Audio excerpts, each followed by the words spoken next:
Hello everyone, आप सभी का फिजिक्स एकेडमी में स्वागत है। हम सब फिजिक्स के मतलब फिजिक्स और केमिस्ट्री वाले मिलकर आप सभी के लिए यकीन बैच लॉन्च किया, जिसके अंदर हम आपको IIT जैम के लिए फ्री कोर्सेज अवेलेबल करा रहे हैं, जिससे आपको अपने प्रिपरेशन में हेल्प होगी। आप एक अच्छी रैंक लाके अच्छी IIT में अच्छी रैंक से अच्छी IIT में आप अपना MSc या फिर बाकी जो ड्यूअल कोर्सेज या फिर इंटीग्रेटेड PhD के कोर्सेज है वो कर पाए। इसके लिए हम ये सब यकीन बैच चला रहे हैं। और फिजिक्स के अंदर अभी इस टाइम 3 कोर्सेज चल रहे हैं। एक मॉडर्न फिजिक्स का चल रहा है जो कि मैं ले रहा हूँ, एक क्लासिकल मैकेनिक्स का कोर्स है और एक मैथमेटिकल फिजिक्स का कोर्स है। ये 3 कोर्सेज हैं। आने वाले दिनों में बाकी टॉपिक्स का भी स्ट्रीमिंग होगा। उसके बाद में आपको इसके ऊपर असाइनमेंट भी मिल जाएंगी और रिटर्न नोट्स भी मिल जाएंगी। आपको क्वेश्चन प्रैक्टिस भी करवाई जाएगी। उसके साथ में अभी एक नई चीज़ हम लाने वाले हैं कि हम आपके डाउट्स क्लियरिंग सेशंस भी लाएंगे। डाउट्स क्लियरिंग सेशंस और भी बहुत सारी चीज़ें करेंगे। हम आपकी प्रिपरेशन में आपकी पूरी हेल्प करेंगे और यही हम फिजिक्स के वालों का मोटिव है कि आप लोगों की एग्ज़ाम की प्रिपरेशन काफ़ी आसानी से हो। इसी सीरीज़ में मॉडर्न फिजिक्स के अंदर हमने मॉडर्न फिजिक्स या फिर जिसे आप ओल्ड क्वांटम मैकेनिक्स बोल सकते हो, ये वाला पार्ट ख़त्म किया था और इसके ऊपर काफ़ी सारे लगभग 25 क्वेश्चंस हमने देखे थे। उसके साथ ही साथ अभी टेलीग्राम ग्रुप के अंदर जो अपना टेलीग्राम ग्रुप है, वहाँ पर मैं रोज़ आपको एटलीस्ट 2 क्वेश्चंस पोल के फॉर्म में दूंगा, जिसको आपको आंसर करना है, जो कि आपके सारे ही PYQs होंगे और सारे इजी क्वेश्चंस होंगे, आप आसानी से कर लोगे। ये सारी चीज़ें होने वाली है। तो ओल्ड क्वांटम मैकेनिक्स खत्म करने के बाद इसी में एक और पार्ट है एटॉमिक फिजिक्स का, जिसको हम आज जानेंगे समझेंगे और आने वाले वीडियो में हम इसके ऊपर क्वेश्चंस करने वाले हैं। तो चलिए आज का लेक्चर हम शुरू करते हैं।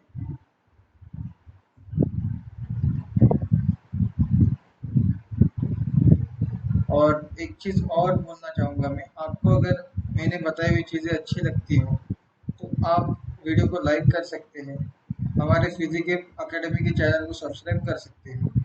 अगर आपको कुछ डाउट्स है या आपको कुछ सुझाव है या आपको कुछ कंप्लेंट है, आप नीचे कमेंट सेक्शन में लिख सकते हैं।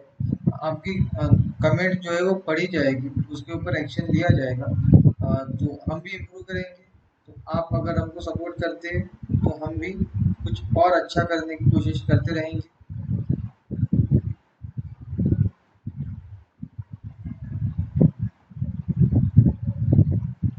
तो आज का हम टॉपिक शुरू करते हैं एटॉमिक फिजिक्स का।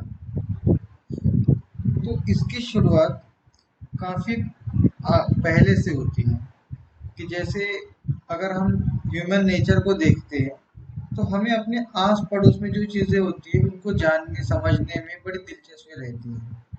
तो जब हमने आस पड़ोस की कुछ चीज़ें देखी, जैसे मैटर को देखा, तो अब एक क्यूरियोसिटी थी कि मैटर के अंदर क्या होगा। तो काफ़ी पहले जब हम इंडिया की बात करें तो वहाँ एक ऋषि हुआ करते थे जिनका नाम था कणाद। और इनका नाम इस तरह से पड़ा कि ये जो है ये कर्ण जो होते हैं, जो सीड्स होते हैं, उनको कलेक्ट करते थे, तो उसके हिसाब से इनका नाम कणाद रहा। और इन्होंने ये थ्योरी दी कि जो एटम से बनता है, एटम जिसको अणु या फिर आप परमाणु बोल सकते हैं, ये वाली थ्योरी थी। फिर ग्रीक में भी सिमिलर एरा में एक फिलोसोफर थे जिन्होंने एटम ये वर्ड दिया। बेसिकली शायद वो वर्ड एटमस ऐसा कुछ था, से टिरे होके एटम बना। और ये चीज काफी सालों तक चली कि एटम जो है ये फंडामेंटल पार्ट है, इसको हम ब्रेक ब्रेक नहीं कर सकते। इसी के ऊपर जो डाल्टन है, जॉन डाल्टन, इसने 1808 में एक थ्योरी दी जो कि पहली एटॉमिक थ्योरी भी मानी जाती है।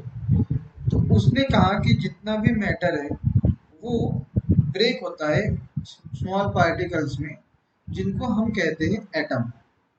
अब ये जो एटम्स होते हैं, अगर मैं किसी पर्टिकुलर एलिमेंट की बात करूँ तो वहां पर वो सारे एटम्स सेम रहेंगे, उनकी प्रॉपर्टीज सेम रहेंगी।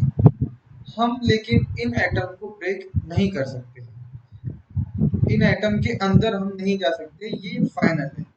ये एटम, इससे छोटा कुछ भी नहीं होगा। इन एटम से बन के मॉलिक्यूल्स बनेंगे और क्रिस्टल्स फॉर्म होंगे, सब चीजें होंगी, लेकिन इसके अंदर कुछ भी नहीं होगा। तो ऑलमोस्ट 100 सालों तक ये चीजें वैलिड रही, लोगों ने मानी, सीखी, समझी, सिलेबस में रही। इसके बाद 19 मतलब 1898 में, ऑलमोस्ट 19th सेंचुरी खत्म होने के बाद, जो डाल थॉमसन है, थॉमसन ने अपना एटॉमिक मॉडल दिया। क्योंकि इससे पहले क्या हुआ, जो स्पेक्ट्रा का कंसेप्ट है कि स्पेक्ट्रा जो है वो चीज सामने आई निकल के कि 1885 के आसपास एक साइंटिस्ट ने स्पेक्ट्रा के ऊपर काफी काम किया, और जिससे एटम के अंदर से अल्फा बीटा पार्टिकल्स जो है वो निकलना स्टार्ट हो गए, ये भी बोल सकते हो। ये जो चीज है, तो इससे पता चला कि एटम ही स्मॉलेस्ट नहीं है, एटम के अंदर भी कुछ है। इसी के ऊपर काम करते करते थॉमसन ने भी अपनी थ्योरी दी। तो थॉमसन ने कहा कि एटम जो है वो सबसे स्मॉल नहीं है, एटम के अंदर भी कुछ है। जैसे ये यहाँ पे जो है इमिशन जो हुआ, कि इसने वहां से बीटा पार्टिकल्स निकलने शुरू हो गए इसके इमिशन से। जो इमिशन इसने स्टार्ट किया उसमें से बीटा पार्टिकल निकले। इसका मतलब एटम के अंदर इलेक्ट्रॉन्स है। ये इलेक्ट्रॉन्स तो बाद में आया, लेकिन ये चीज आई कि निगेटिवली चार्ज पार्टिकल अंदर है, और एटम अगर न्यूट्रल है तो कोई पॉजिटिव चार्ज भी है। तो उसके ऊपर उसने अपना एक मॉडल दिया एक 1903 में। तो उसके अकॉर्डिंग उसने कहा कि एटम के अंदर जो है, बेसिकली एटम एक जो ये एटम है ये पूरा के पूरा पॉजिटिवली चार्ज है, और इसके अंदर निगेटिवली चार्ज इलेक्ट्रॉन जो है वो उससे है। जैसे तरबूज वाला मॉडल जो है कि उसके अंदर जो सीड्स है उसको उसने निगेटिवली चार्ज पार्टिकल बोला, और जो रेड कलर का पार्ट होता है उसको उसने पॉजिटिव चार्ज कंसीडर किया था। या इसको प्लम पुडिंग मॉडल भी बोला जाता है, दोनों नाम है इसके। लेकिन अब यहाँ पे जो उस टाइम तक था कि हाँ एटम न्यूट्रल है, एटम के अंदर से जो है पार्टिकल्स बाहर निकल, जैसे इमिशन हो रहा है, तो इन सारी चीजों के लिए ये चीज तो वैलिड थी कि एटम न्यूट्रल भी है, क्योंकि पॉजिटिव के अंदर निगेटिव चार्ज है, उसके बाद वहां से पॉजिटिव निगेटिव चार्ज बाहर भी निकलता है। लेकिन यहाँ पे कुछ चीजें जो है वो फेल हो गई, कि जैसे ये जो ओरिजिन ऑफ स्पेक्ट्रल लाइन्स है जो कि हाइड्रोजन एटम में ऑब्जर्व होती है, ये वो मॉडल नहीं बता पाया था। और जो लार्ज एंगल जब हम स्कैटरिंग देखते हैं तो कुछ पार्टिकल्स जो है वो 180 से रिटर्न भी आते हैं, जो हम देखेंगे इसमें। तो वो चीज एक्सप्लेन नहीं कर पाए, क्योंकि अगर ये वाटरमेलन है तो हर जगह से अगर मैं यहाँ पे पार्टिकल्स डालूं तो हर जगह से सेम रिफ्लेक्शन आएगा, यहाँ से कोई रिवर्स डायरेक्शन वाला सीन नहीं होना चाहिए था। बट ये चीज यहाँ पे मिली है, इसका मतलब इस मॉडल के अंदर कुछ तो कमी थी। तो इसके बाद एक एक्सपेरिमेंट किया गीगर मार्सडेन ने। तो इनका जो एक्सपेरिमेंटल सेटअप था वो कुछ इस तरह से था कि यहाँ पे ये सोर्स था बेसिकली, उसको इन लीड ब्रिक्स, और ये यहाँ पे ये लीड की ब्रिक्स है, सोर्स से अल्फा पार्टिकल्स उसने निकाले। ये अल्फा पार्टिकल को इमिट करेगा, इसको यहाँ से कोलिमिनेट करके यहाँ पे बहुत थीन जो गोल्ड फॉइल थी, उस गोल्ड फॉइल पे उन्होंने इंसिडेंट करवाया। जब इंसिडेंट करवाया उसके बाद ये यहाँ पे स्क्रीन पे जो है ये पार्टिकल्स आके मिले, डिटेक्ट किए गए। यहाँ पे इस तरह से ये मूविंग डिटेक्टर लगा था और ये स्क्रीन थी, ये स्क्रीन है, और ये होगा स्कैटरिंग एंगल। उन्होंने यहाँ पे ये चीज की, देखिए यहाँ पे हम धीरे धीरे समझते हैं कि एक रेडियो एक्टिव सोर्स लिया जिसमें से उन्होंने अल्फा पार्टिकल्स इमिट किए। वो अल्फा पार्टिकल्स गोल्ड फॉइल के ऊपर इंसिडेंट किए और वहां से इंसिडेंट होने के बाद वो पार्टिकल स्कैटर हुए, जिनको डिटेक्टर के माध्यम से डिटेक्ट किया गया। अब डिटेक्टर के लिए ZnS जिंक सल्फाइड की स्क्रीन को यूज किया गया। जब वो स्क्रीन पे आते थे तो एक सिंटिलेशन सा, एक लाइट सा उनको दिखता था। तो उसके अकॉर्डिंग उन्होंने देखा कि हाँ अभी यहाँ पे स्कैटरिंग हुआ है, यहाँ पे स्कैटरिंग हुआ है, और उसके बाद उन्होंने नंबर ऑफ अल्फा पार्टिकल्स और स्कैटरिंग एंगल, इनके बीच में कुछ रिलेशन वगैरह निकाला। तो उससे पता ये चला है कि ज्यादातर अल्फा पार्टिकल्स जो थे वो विदाउट डिफ्लेक्शन चले गए। बहुत कम पार्टिकल्स के 0.14% जो थे वो 1 डिग्री से ज्यादा एंगल पे वो स्कैटर हुए। अब उनमें से बहुत कम, मतलब 8000 पार्टिकल्स में से एक 90 से ज्यादा एंगल से स्कैटर हुआ, और कुछ गिने चुने पार्टिकल्स जो है वो बाउंस बैक भी हुए। अब ये चीज जो है ये वाटरमेलन के थ्रू तो नहीं हो सकती कि उसके अंदर सारे पॉजिटिव है और इसके बीच में ये निगेटिव पार्टिकल से अगर यहाँ पे स्कैटर होता है तो यहाँ से 180 वाला सीन तो नहीं होना चाहिए था, वो चीज स्कैटर हो जानी चाहिए थी किसी भी डायरेक्शन में। इसके वजह से कुछ चीजें नई सामने आई निकल। इस ऑब्जर्वेशन का यूज करके रदरफोर्ड ने अपना एटॉमिक मॉडल दिया। ये तीसरा एटॉमिक मॉडल है। उसने अब यहाँ पे न्यूक्लियस का कंसेप्ट दिया कि उसने कहा कि एटम के अंदर पॉजिटिव चार्ज पूरा फैला हुआ नहीं है, वो कॉन्सेंट्रेटेड है। वो एक शेल के अंदर है जिसे न्यूक्लियस कहा जाता है, और जिसमें टोटल पॉजिटिव चार्ज है, और न्यूक्लियस का ऑलमोस्ट पूरा ही मास इस न्यूक्लियस के पास है। क्योंकि अगर हम प्रोटॉन के मास की बात करें तो MP जो होता है वो of the order of 27 kg होता है, और अगर मैं इलेक्ट्रॉन के मास की बात करूँ तो वो of the order of -31 kg होता है। तो 4 × 10⁴ गुना ये जो है ज्यादा होता है MP। तो इलेक्ट्रॉन का मास को आप निगलेक्ट भी करें तो कोई फर्क नहीं पड़ेगा। तो पूरा के पूरा मास ऑलमोस्ट न्यूक्लियस के अंदर रहता है, और इस न्यूक्लियस के आस पड़ोस में ये इलेक्ट्रॉन्स अलग अलग शेल्स में रिवॉल्व करते हैं, जैसे प्लैनेटरी मोशन होता है। तो ये इसको हम रदरफोर्ड्स प्लैनेटरी मॉडल भी बोल सकते हैं। तो उसने एक चीज और कही कि जो एटम होता है मेरा वो इलेक्ट्रिकली तो न्यूट्रल होता है, तो जितने इलेक्ट्रॉन्स होंगे उतना ही चार्ज उसके न्यूक्लियस के ऊपर रहेगा ताकि वो बैलेंस हो सके। और एक चीज निकल के सामने आई कि जो न्यूक्लियस की साइज है वो 10⁻⁵ मीटर और फर्मी ऑर्डर में होगी, जबकि एटम की साइज जो होती है वो एंगस्ट्रॉम साइज में होती है। तो ये 10⁵ टाइम्स छोटा है न्यूक्लियस। अब यहाँ पे इस मॉडल ने काफी हद तक चीजों को सॉर्ट आउट किया था, न्यूक्लियस का जो कंसेप्ट है वो दिया था, लेकिन इस मॉडल में भी कुछ ड्रॉबैक्स थे। इसने ये चीज कही थी कि अगर ये न्यूक्लियस है, यहाँ पे पॉजिट्रॉन ये है, और ये शेल्स के अंदर ये इलेक्ट्रॉन्स मूव करते हैं। अगर इलेक्ट्रॉन मूव करता है तो क्लासिकल इलेक्ट्रोमैग्नेटिक थ्योरी ये कहती है कि मूविंग चार्ज रेडिएशन इमिट करेगा।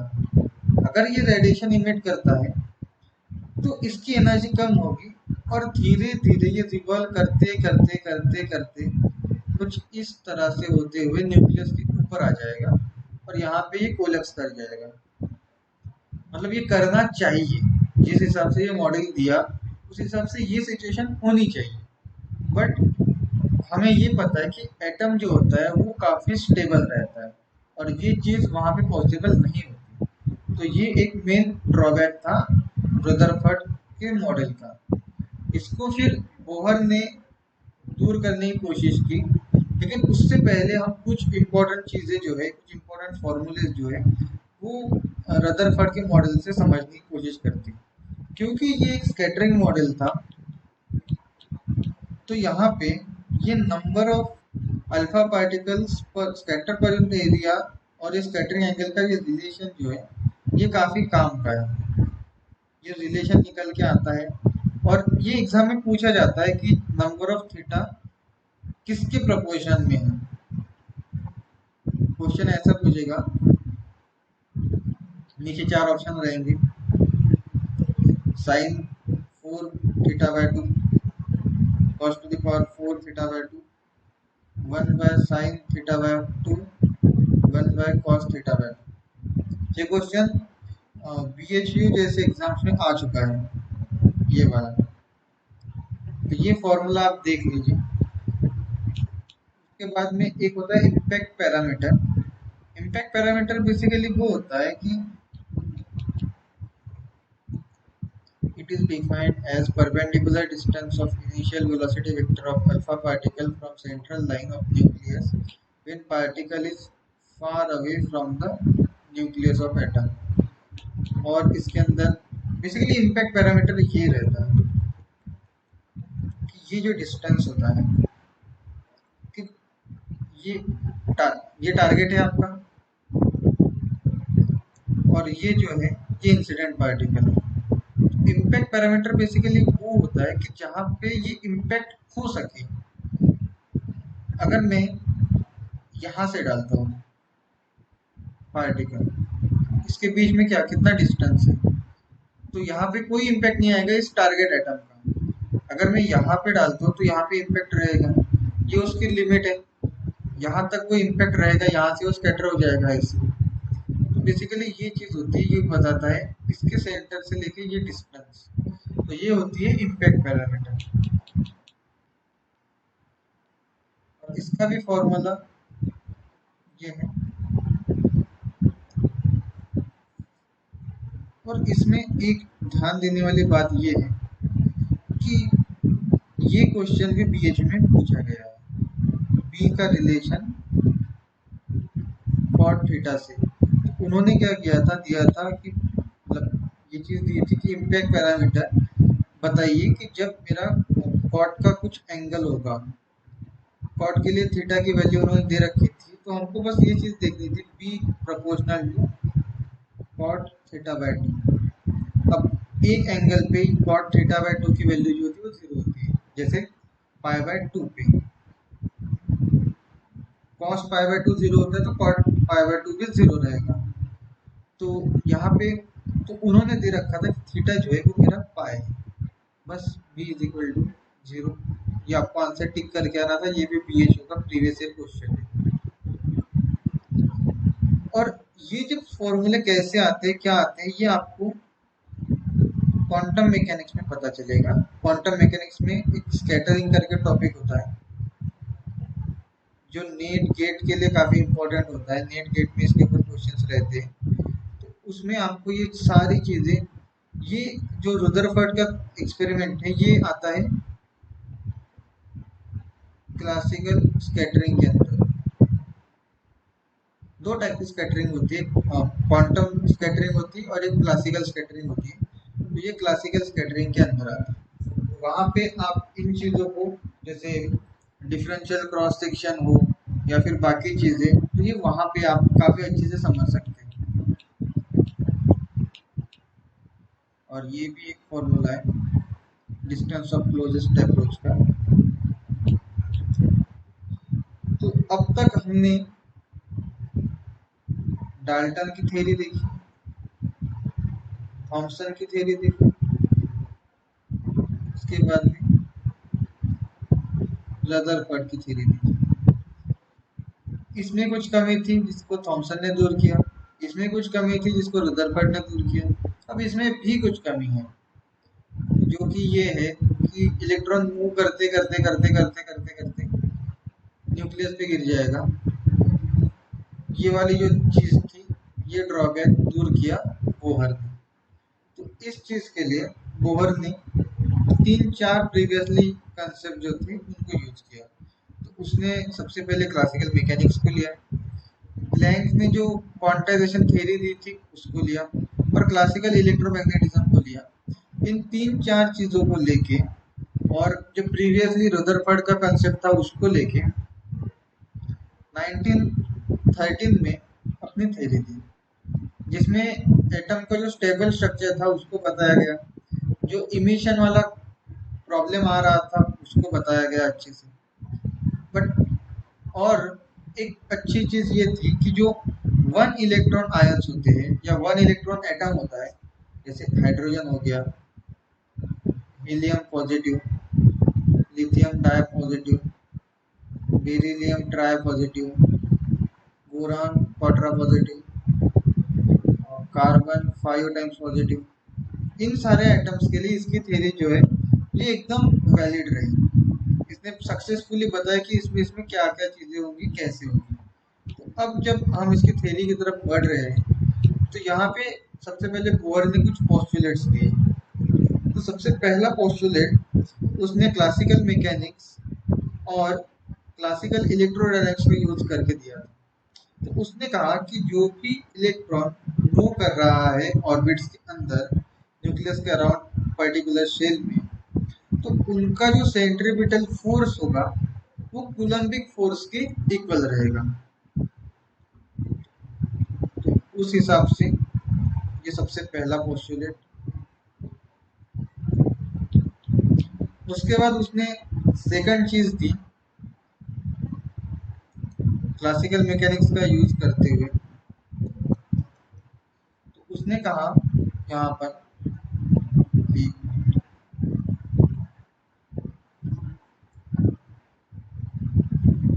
उसने यहाँ पे ये क्वांटाइजेशन की थ्योरी यूज की और ये क्लासिकल मैकेनिक्स को यूज की।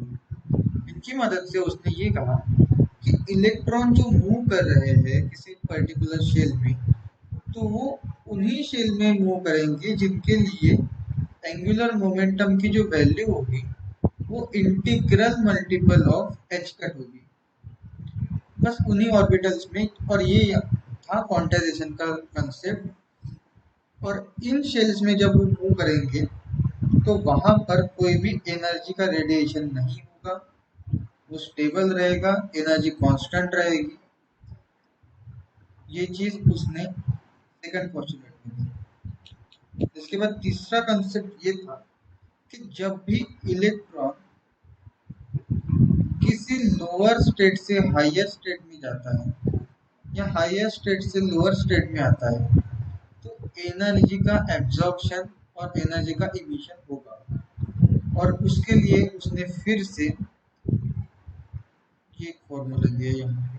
तो ये ट्रांजिशन के लिए क्वांटम थ्योरी और क्लासिकल थ्योरी जैसी चीज़ों का यूज किया गया। और ये एक चौथा पोस्टुलेट है, वैसे ये इतना काम का नहीं है। अब आपको इन पोस्टुलेट्स के स्टेटमेंट भले ही याद ना रहे, लेकिन ये जो चीज़ है ये आपको ज़रूर याद रखनी है। पहला पोस्टुलेट, उसके बाद में ये दूसरा पोस्टुलेट और ये तीसरा पोस्टुलेट। बस ये तीन इक्वेशन आपको याद रखनी है। इन इक्वेशंस के ऊपर काफ़ी सारी चीज़ें आगे हम कैलकुलेट करने वाले हैं। अब इस मॉडल के अंदर एटम की स्टेबिलिटी आई, इमिशन आया, उसके बाद न्यूक्लियस का कंसेप्ट भी सेम रहा, लेकिन अब यहाँ पे फिर से कुछ ड्रॉबैक्स निकल गए। सबसे पहले इसकी थ्योरी बस वन इलेक्ट्रॉन एटम्स के लिए ही वैलिड थी।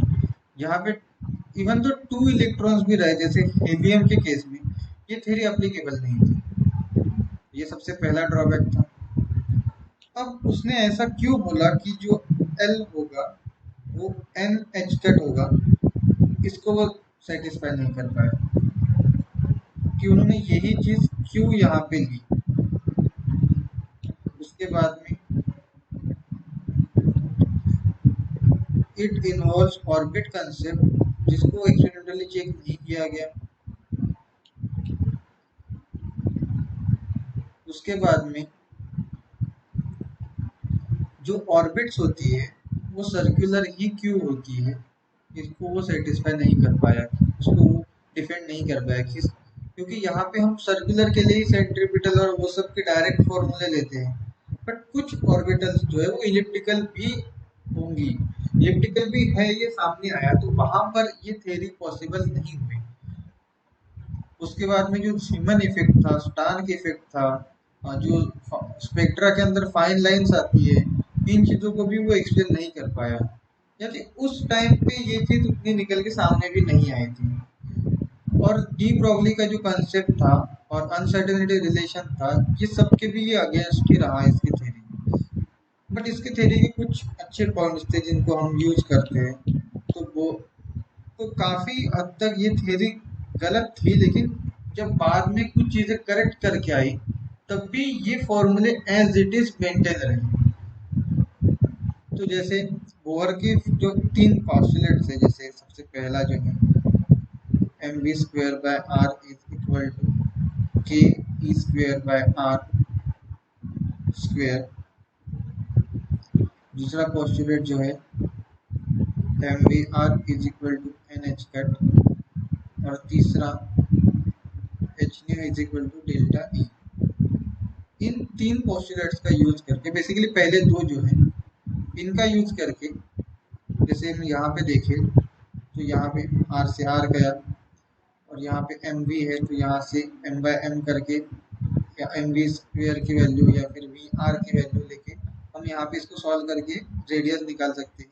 ये आप घर पे कर सकते हैं, बस आपको यहाँ से बैलेंस करना है। इन 2 को यूज करके आप इन फॉर्मूले के ऊपर सॉल्व कर सकते हैं। अगर आपसे नहीं हो पाता है तो आप कमेंट कीजिए, ग्रुप में पूछिए, मैं आपको इसका डिटेल में कैसे आता है फॉर्मूला ये बता दूंगा। इसमें आपको याद रखने वाली बात, ये फॉर्मूला तो है ही, 2-3 ही फॉर्मूले याद करने हैं। जैसे सबसे पहले रेडियस का, और इसमें भी रेडियस प्रोपोर्शनल टू n²/z, ये जो है ये चीज़ BHU जैसे SCU जैसे एग्जाम में पूछी जाती है। सीधा क्वेश्चन आएगा radius of orbit proportional to, option में रहेगा n² n√n n³, आप सीधे इसको टिक कर दीजिए। कभी कभी रहेगा n²/z², n²/z, n/z², n/z, ये चीज़ें पूछी गई है। आप जब पेपर्स उठाएंगे तो आपको ये चीज़ें सीधे दिख जाएंगी वहाँ पर। और जब यहाँ पे मैं हाइड्रोजन एटम की बात करता हूँ, जहाँ पे z मेरा 1 है, n की भी वैल्यू अगर मैं 1 ले लेता हूँ फॉर इंस्टेंस, तो या n 1 भी नहीं लेता हूँ, तो ये जो चीज़ है, ये वाला फैक्टर, ये वैल्यू निकल के आती है 0.53 एंगस्ट्रॉम या 0.529 एंगस्ट्रॉम भी होती है। आपको पेपर में ये वैल्यू कभी दी रहती है, कभी नहीं दी रहती, तो इसको आपको याद करना पड़ेगा। ये है आपकी बोहर रेडियस। उसके बाद सेकंड जो फॉर्मूला आपको याद करना है वो है वेलोसिटी का फॉर्मूला, जो कि इन्हीं से निकल के आता है। वेलोसिटी के फॉर्मूले में भी आपको ये z/n की चीज़ देखने को मिलती है, और ये जो चीज़ है या फिर ये अल्फा, इसकी वैल्यू आती है 1/137। एक अप्रोक्सीमेशन है, लेकिन ये फाइन स्ट्रक्चर कांस्टेंट आपको याद करना पड़ेगा, ये एग्जाम में पूछा गया है। मैं इसको आपको पोल में दे दूंगा ये क्वेश्चन।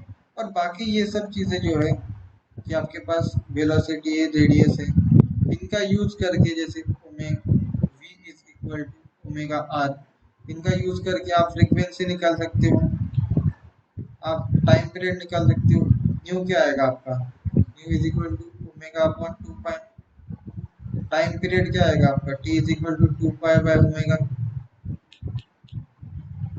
ये आपका ओमेगा आ गया। एक्सेलरेशन आपका r omega square. Centripetal force के लिए F is equal to ma। Angular acceleration alpha ये अल्फा और फाइन स्ट्रक्चर के साथ कंफ्यूज नहीं होना है, ये अल्फा अलग है। आप इसे कुछ और नाम भी जैसे ये तो नहीं दे सकते, ये बोल दीजिए, जिससे आप कंफ्यूजन नहीं होगा।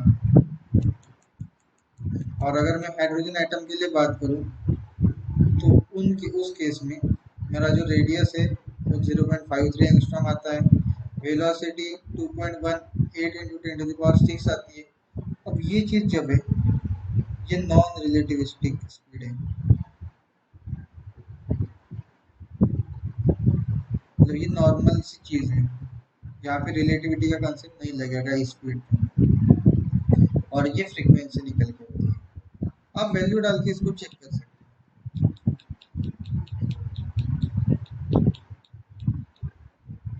उसके बाद में हाँ, ये चीज़ आपको ध्यान रखना, काइनेटिक एनर्जी ध्यान रखिए या फिर टोटल एनर्जी ध्यान रखिए, दोनों एक ही चीज़ है। तो आपको ये चीज़ एग्जाम में, और ये तीसरा फॉर्मूला जिसको आपको याद करना है, एनर्जी वाला, ये सीधा पूछा जाता है। नॉर्मली हाइड्रोजन एटम के लिए पूछता है वो -13.6 होता है। अब वो बोलेगा कि पहले से दूसरे में ट्रांजिशन हुआ है, या फिर पहले स्टेट की एनर्जी इतनी है तो दूसरे की कितनी होगी। वो इलेक्ट्रॉन की जगह पे वो बोल देगा कि आपका इलेक्ट्रॉन था, इलेक्ट्रॉन की जगह पॉजिट्रॉन है। अब पॉजिट्रॉन के केस में आपकी एनर्जी क्या होगी, हीलियम के केस में आपकी एनर्जी क्या होगी, लिथियम के केस में एनर्जी क्या होगी, अगर हाइड्रोजन की एनर्जी इतनी है तो इस तरह से वो आपसे क्वेश्चन पूछेगा। तो आपको यहाँ पे ये फॉर्मूला ध्यान रखने की जरूरत है। और ये सब चीजें हैं कि जिसको ये जो निकल के आता है 13.6, इसको बोला जाता है रेड पर, ये भी एक एनर्जी का यूनिट है। और जब ट्रांजिशन होता है तब जो फ्रीक्वेंसी निकल के आती है उसका फॉर्मूला ये रहा, ये आगे भी हम देखने वाले हैं। सबसे पहले हम देखते हैं इसमें दो तीन छोटे छोटे कंसेप्ट, जैसे आयोनाइजेशन एनर्जी और एक्साइटेशन एनर्जी। आयोनाइजेशन एनर्जी वो होती है कि एटम को आयोनाइज करने के लिए, उसमें से एक इलेक्ट्रॉन को बाहर निकालने के लिए कितनी एनर्जी आपको लगेगी। इनफाइनाइट ऑर्बिट मतलब क्या होता है कि एटम से निकल गया इलेक्ट्रॉन। तो अब जब न्यूट्रल एटम था, जैसे ए था, अब ये बन गया आयन। आयन बनने के लिए जो एनर्जी लगेगी उसे कहा जाता है आयोनाइजेशन एनर्जी। उसको बेसिकली ई इनफाइनाइट माइनस ई से डिफाइन किया जाता है। और एक्साइटेशन एनर्जी वो होती है कि आपका जो इलेक्ट्रॉन है वो एक्साइटेड स्टेट में चला गया है, तो ये स्टेट से यहाँ से इलेक्ट्रॉन यहाँ पे आ गया, या यहाँ से यहाँ आ गया, या सीधा यहाँ से यहाँ आ गया, इसके लिए जो एनर्जी लगती है उसे कहा जाता है एक्साइटेशन एनर्जी। तो ये अगर मुझे सेकंड ऑर्बिट में जाना है, थर्ड ऑर्बिट में जाना है, तो मुझे इतनी एनर्जी देनी पड़ेगी। अब यहाँ पे कुछ चीज़ें जो है वो ध्यान में रख सकते हैं आप। जो टोटल एनर्जी होती है वो काइनेटिक एनर्जी की इक्वल रहती है विथ माइनस साइन, और पोटेंशियल एनर्जी की आधी रहती है। जैसे क्लासिकल में हम सेंट्रल फोर्स मोशन में देखते हैं, वहाँ पर भी ये चीज़ें आपको दिखाई देती हैं। उसके बाद फॉर रेफरेंस के लिए हम पोटेंशियल एनर्जी इनफाइनाइट पे लेते हैं, और जैसे जैसे ये चीज़ हम देखते हैं कि एनर्जी लेवल जो है जैसे जैसे आगे बढ़ती है तो ये गैप जो है इनमें से कम कम होते जाता है, और रेडियस के अंदर ये गैप बढ़ते जाता है, क्योंकि एनर्जी में वो 1/n² के प्रोपोर्शन में है। तो जैसे n बढ़ेगा e की वैल्यू कम होगी, क्योंकि ये n² के फॉर्म में है तो वो वैल्यू और ज़्यादा कम होगी। जब हम ये देखते हैं कि रेडियस, तो वहाँ पे मेरा r जो है n² के सीधा प्रोपोर्शन में, तो जैसे जैसे रेडियस बढ़ती है, शेप्स आगे चलती है, तो ये डिस्टेंस बढ़ते जाता है। जब हम वेलोसिटी की बात करते हैं वहाँ पे ये इनवर्स रिलेशन में आता है, तो जैसे n बढ़ेगा मेरा v कम होगा। उसके बाद में ये क्लासिकल में हम देखते हैं कि जो टाइम पीरियड का स्क्वायर आता है वो r³ के प्रोपोर्शन में आता है। और अगर मुझे maximum number of spectral lines की बात करनी है और nth ऑर्बिट, तो वो इस फॉर्म से मैं दिखा सकता हूँ। ये चीज़ तो हमने ऊपर देख ली है। उसके बाद जो एनर्जी है ये निगेटिव है। हमने देखा कि एनर्जी जो है -13.6 Z square by n square के फॉर्म में होती है। ये माइनस साइन ये शो करता है कि आपका जो इलेक्ट्रॉन है ये बाउंड है न्यूक्लियस के साथ, इसके साथ इनका रिलेशन है। अगर ये पॉजिटिव हो गई इसका मतलब ये इलेक्ट्रॉन फ्री हो गया, ये निकल जाएगा। अब हम देखते हैं कि स्पेक्ट्रा और क्या क्या होते हैं और चीजें। तो ये जो स्पेक्ट्रा हम देखते हैं ये बेसिकली होता है ट्रांजिशंस की वजह से, कि जो अलग अलग, जैसे ये ऑर्बिट से, ये शेल से, एनर्जी लेवल्स, तो ये इलेक्ट्रॉन यहाँ से यहाँ, यहाँ से यहाँ, यहाँ से यहाँ, या सीधा यहाँ से यहाँ जो जाता है, उसकी वजह से जाते हुए ये एनर्जी को छोड़ते छोड़ते जाता है, तो उसकी वजह से हमें मिलता है स्पेक्ट्रा। स्पेक्ट्रा बोल दो, स्पेक्ट्रम बोल दो, एनर्जी बोल दो, कुछ भी बोल सकते हो। उसके बाद में होता है कि ईच एलिमेंट का जो अपना अपना लाइन स्पेक्ट्रा होता है,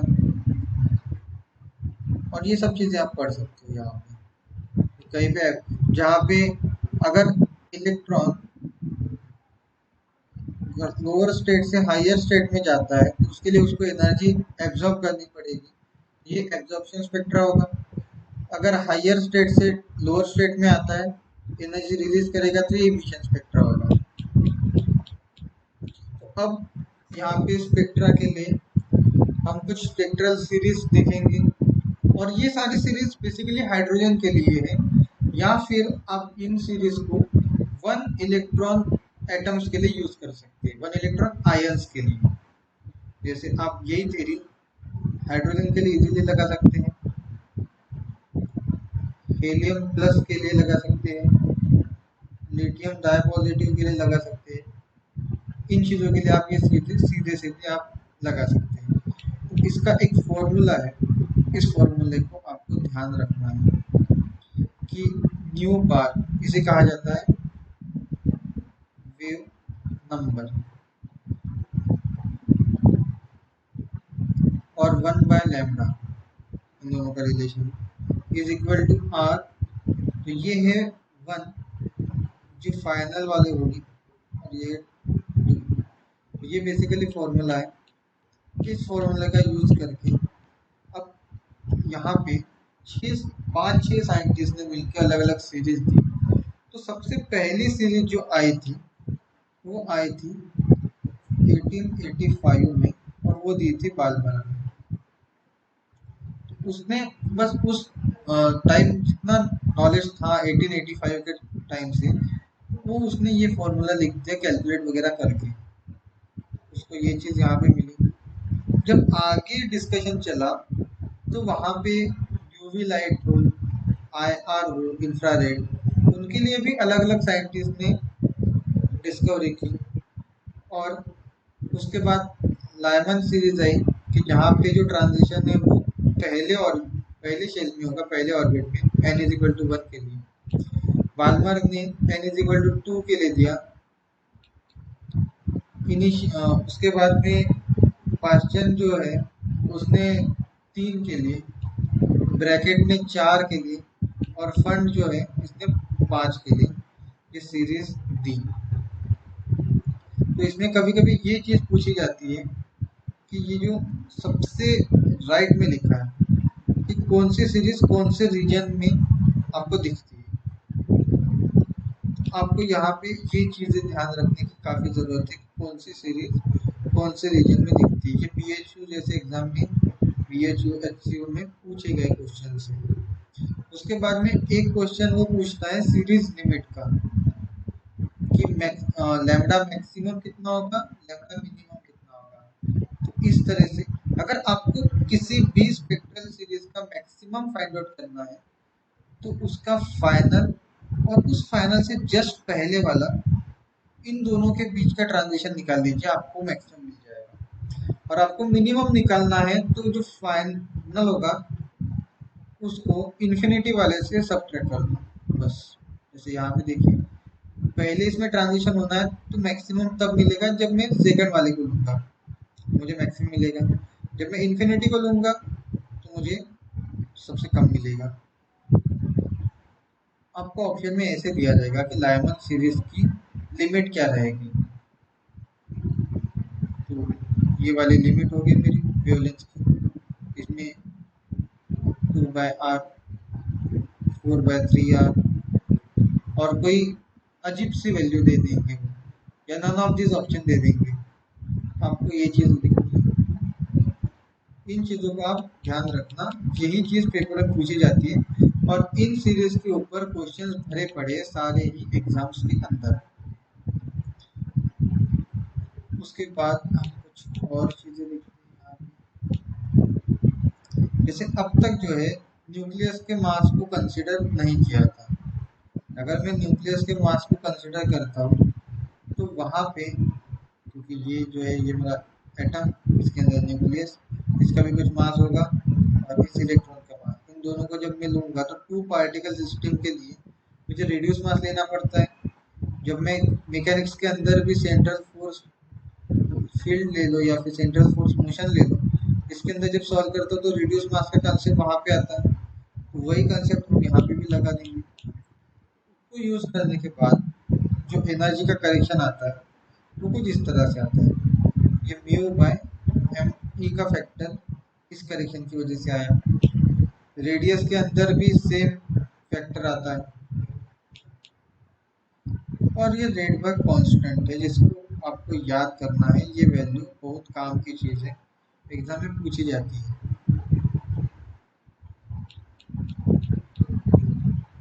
ये फॉर्मूला जो है ये फॉर्मूला पूछा गया था मेरे हिसाब से चेस्ट में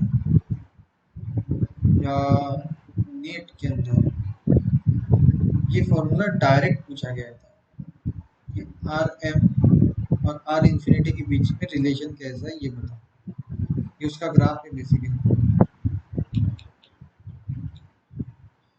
और इसके अंदर ये जो आर है रेडबर्ग कांस्टेंट, इसकी वैल्यू ये जो दे रखी है, इसको याद करना बहुत जरूरी है, क्योंकि एग्जाम में आप तो सीधा आर और यहाँ पे n square minus p square से इसको सॉल्व करेंगे, बट आर की वैल्यू आपको पता होनी चाहिए ना, तो ये वैल्यू। और यही चीज BHU ने बच्चों के साथ एक बार खेल लिया था, उसने ये पूछ लिया, ये जो वैल्यू है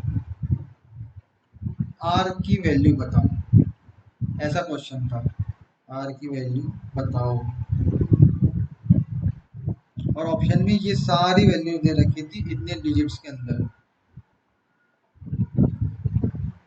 और ये फैक्ट है, जैसे प्रैक्टिकल वैल्यू जो होगी वो R/2 से लेके R के बीच में लाया करती है।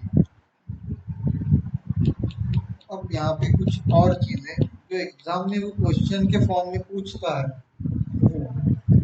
कि वो पूछता है कि अल्फा लाइन का ट्रांजिशन जो होता है, फिर बीटा लाइन का ट्रांजिशन जो होता है। तो अल्फा लाइन मतलब अगर ये ग्राउंड स्टेट है और इसके जस्ट पहले वाली जहाँ पे ट्रांजिशन होता है, ये पहली ये दूसरी, इनके बीच अगर कोई ट्रांजिशन हो, पहला ट्रांजिशन, तो ये अल्फा आएगा। इसके ऊपर अगर इसको छोड़ के सीधा यहाँ चला गया, ये हो गया बीटा ट्रांजिशन। एक से दो में जाना है तो अल्फा, एक से तीन में जाना है तो बीटा, अगर चार में जाना है मुझे गामा, और आगे सब वो ग्रीक लेटर्स चलते रहेंगे। अगर मैं दो से तीन जाता हूँ तो ये इसके लिए अल्फा, दो से चार के लिए जाता हूँ, ये चौथी लाइन है, तो ये मेरा यहाँ भी बीटा बनेगा।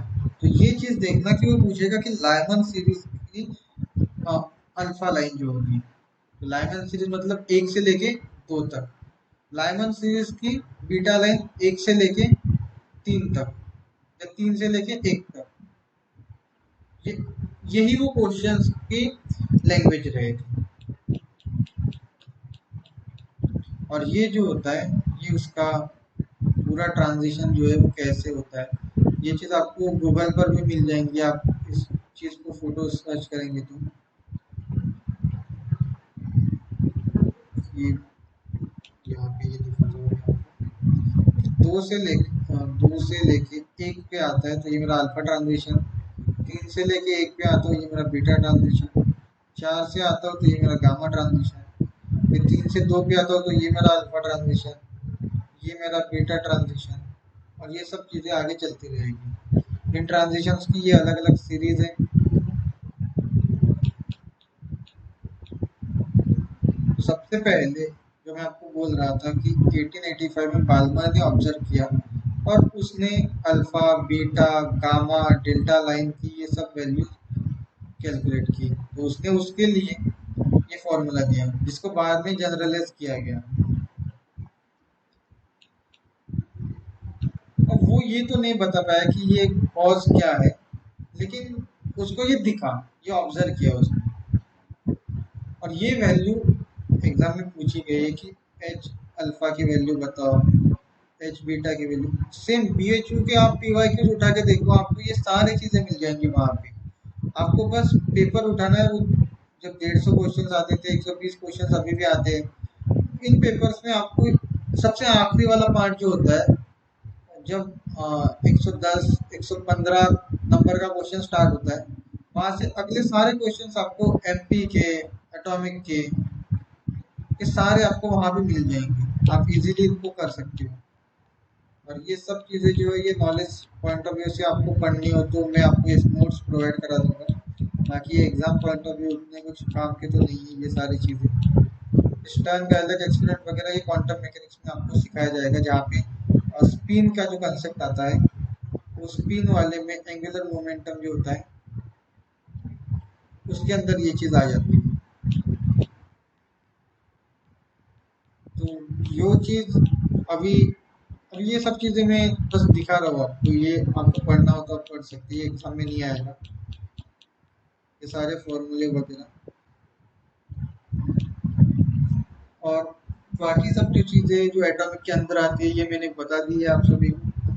इसके ऊपर हम आने वाली एक दो वीडियोस में क्वेश्चंस करेंगे, बहुत सारे क्वेश्चंस करेंगे। ये टॉपिक बहुत शानदार होगा आपके लिए। और इसके बाद न्यूक्लियर, अब हमने मॉडर्न फिजिक्स कंप्लीट कर लिया है, एटॉमिक को कंप्लीट कर दिया है, इसके बाद हम न्यूक्लियर की तरफ मूव करेंगे। न्यूक्लियर होने के बाद अगर टाइम मिलता है तो STR को कंप्लीट करेंगे। क्वांटम की कुछ चीज़ें मैं आपको बताऊंगा, कुछ चीज़ें आपको सर बता देंगे। जैसे हमने और एक जाते जाते लास्ट ज्ञान की बात, जो हाइड्रोजन एटम के लिए हमने सीरीज देखी थी, स्पेक्ट्रा देखा था, वैसे ही हीलियम के लिए होता है, जहाँ पे इन सारी सीरीज को बोलते हैं। एक्सट्रीम यूवी के लिए ये सीरीज, ये लाइमन सीरीज, ये फॉर्मुलर सीरीज, पिकरिंग सीरीज, ये सारी सीरीज हमको वहाँ पे दिखाई देती है। तो आशा करता हूँ कि आज के वीडियो में आपने कुछ नया सीखा होगा, अगर पुराना होगा तो उसको रिवाइज किया होगा, कुछ नई चीज़ें जैसे एग्जाम में क्वेश्चंस कैसे पूछे ये आपने देखा होगा। तो अब आप इसके ऊपर कुछ क्वेश्चंस घर पे कर सकते हैं। आप क्वेश्चंस कीजिए, नहीं आते हैं तो आप पूछिए, आप कमेंट कीजिए, शेयर कीजिए, और बाकी मिलते हैं कल एक नए वीडियो के साथ। तब तक के लिए गुड नाइट।